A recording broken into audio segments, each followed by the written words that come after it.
Harper played with the wad of putty, absently rolling it around on her desk as she ignored her work, the cursor blinking on the screen at the end of her unfinished sentence. Having honed the talent of zoning out to an art form while she was at MIT, Harper could put her body on autopilot and just send her mind away. Her pop called it delving. It wasn't zen. She wasn't emptying her mind or intensely focusing on a single flame. Nothing like that. It wasn't even peaceful blankness. No, when Harper delved, she focused on the plan. Harper had been an 8-year-old kid flying alone on a 747 from her mom's place in California back to her pop's in Michigan when she first started to develop the plan.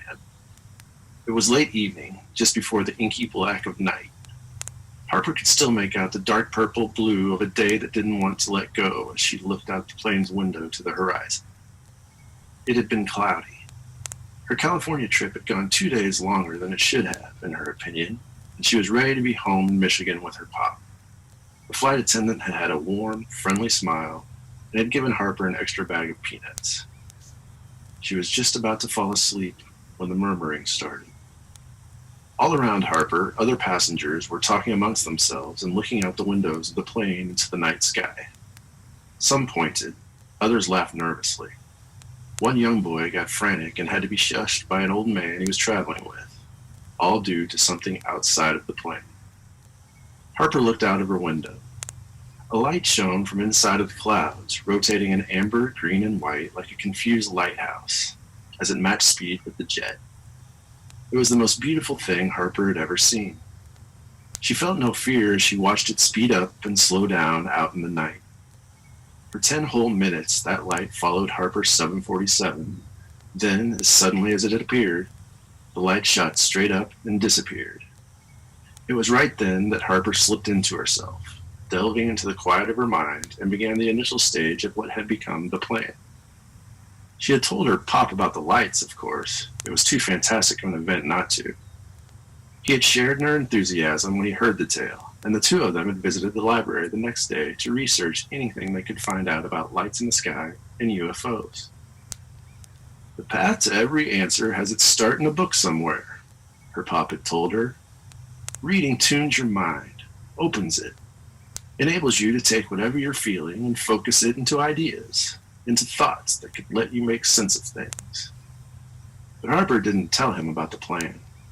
At 8 years old, she didn't know the words to describe it. Even at 28, after graduating from MIT and starting her own software company, Harper still didn't know how to explain to anyone about the plan, partially because the blueprint that was the plan was always evolving.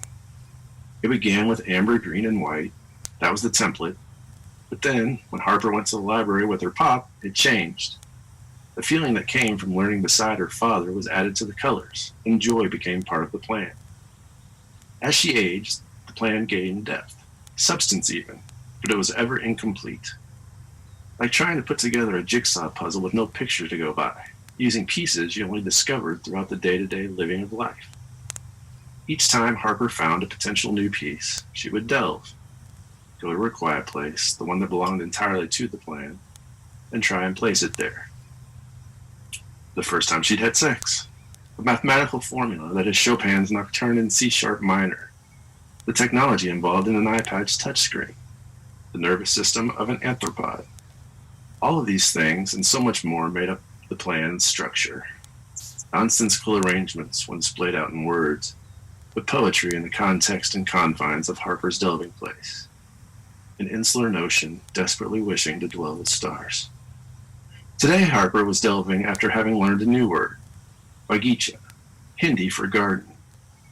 Hearing it had struck that familiar chord within her, particularly once she blended its pronunciation with her memory of what black licorice tasted like. She began to roll the wad of putty counterclockwise. Something in Harper's mind opened further. She rose above the plan, first as herself, as Harper, then as Harper that was.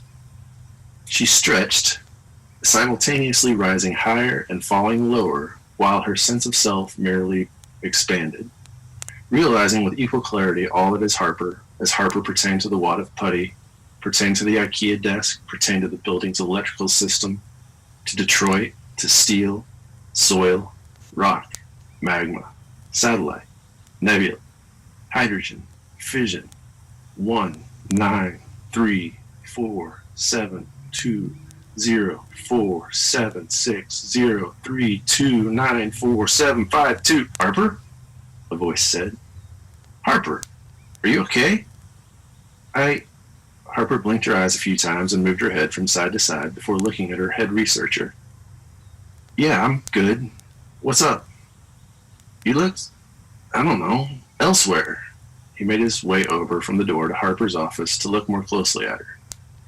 I said your name like 4 times. Yeah, Harper sighed.